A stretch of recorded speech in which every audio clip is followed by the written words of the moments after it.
Une question que je me fais poser régulièrement, je ne sais pas si ça t'arrive, mais quand je travaille avec un client, souvent on me dit, et toi, c'est réglé, toi, maintenant, où est-ce que tu en es? Ah oui, moi, je suis parfait, tout est impeccable.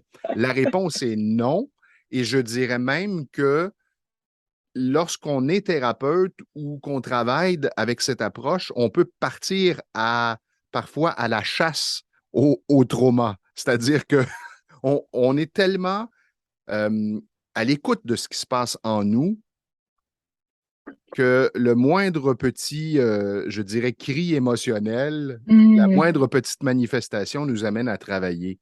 Et toi, comment ça se passe de ton côté? Tu en es où? Mais moi, j'ai presque envie de dire, des fois, je crée des situations dans ma vie pour pouvoir aller à la pêche au trauma, n'est-ce pas? Non, mais blague mise à part, c'est vrai que parfois, ça peut surprendre les gens parce que c'est vrai que je prends des exemples personnels et parfois, les clients ils peuvent être justement surpris parce qu'ils se disent, ah, mais avec tout ce que vous faites, il y a encore des traumas, il y a encore, mais c'est jamais fini comme travail. Ben oui, on est sur un chemin d'évolution, mais quand même, ce que j'explique, c'est qu'on vit de mieux en mieux. Et surtout, ben quels que soient les événements de vie auxquels on a à faire face, pour moi, c'est un soutien inconditionnel, l'Epic States. Donc, pour partager un petit événement personnel, je suis en train de me séparer du père de mon enfant.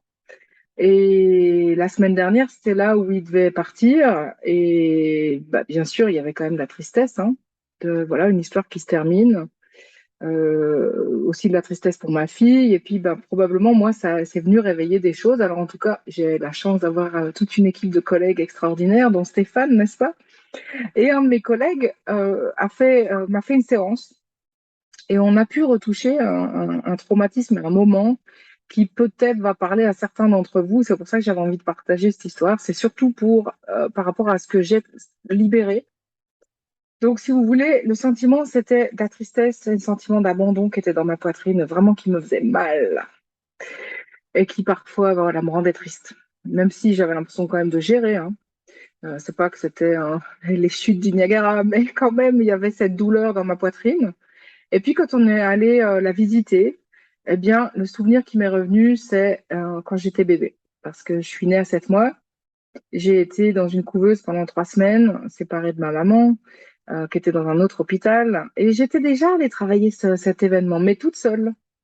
Mhm. Et ben, c'est pas pareil quand on est accompagné. Parce que là, il m'a permis vraiment d'aller au cœur de cette blessure qui était pour moi, presque dans ma vie, c'est la blessure la plus importante, l'abandon, la peur de l'abandon, ce sentiment d'être seul au monde. On en avait fait une capsule d'ailleurs à un moment donné. Mais probablement si on avait fait une capsule dessus, c'est en effet parce que ça me parlait encore. Et là, j'ai pu vraiment toucher cette blessure parce que le reste du temps, quand c'est pas activé, ben, parfois on ne sait pas où la trouver. Oui, effectivement. Mais là, la blessure étant activée, j'ai pu aller dedans. J'ai pu recontacter ce bébé qui était tout seul dans sa couveuse. Et c'était tellement difficile que j'avais du mal à revivre les choses depuis l'intérieur du bébé. Et je pense que c'est ce qui s'est passé. C'est que seule, j'avais pas pu revivre les choses depuis l'intérieur du bébé. Et là, il m'a accompagnée. Ça a pris, en tout et pour tout, peut-être une quarantaine de minutes. Et d'un seul coup, alors que j'étais dans cette angoisse de mort, mais je vais mourir, je suis toute seule, il y a personne qui est là pour moi. Ah, il y a mon papa qui arrive, je m'accrochais. Et ça, c'est une histoire vraie, hein. Je m'accrochais comme ça à son petit doigt. Je voulais pas le laisser partir. J'étais dans ma boîte.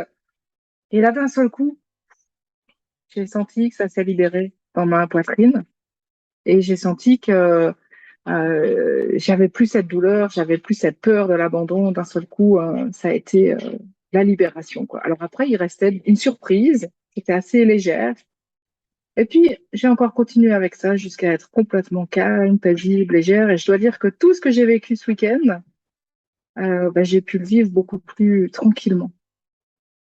Hey, c'est un témoignage magnifique que tu viens de nous Mm, livrer. mm, Merci. ouais. Oui, j'ai hésité à en parler, mais je trouve que c'est important parce que on a tous vécu dans notre enfance des moments qui sont extrêmement difficiles, dont on se souvient ou pas, ou dont on a entendu parler.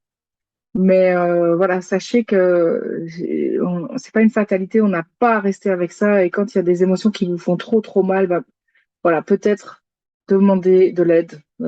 Soyez accompagnés parce que c'est pas forcément quelque chose où faire le tapping tout seul va être suffisant. Pas parce que le tapping ne marche pas, mais parce que c'est difficile de retourner dans ses émotions seul. On a besoin que quelqu'un nous prenne la main. D'ailleurs, mon collègue me disait, vas-y, je suis avec toi, je vais avec toi dans ce moment. Et c'était vraiment très, très fort, quoi, ouais. C'est comme si on peut se laisser aller parce qu'on est Mm, accompagné, guidé mm. par quelqu'un. Soutenu, ouais. Alors, ça fait toute la différence. Ouais. Et puis voilà. Puis toute la suite, ben, j'étais étonnée, mais j'avais plus d'émotions, j'étais bien, j'étais calme, j'étais OK avec la décision. C'était, voilà, moi-même surprise. Wow! Mhm. Merci encore une fois.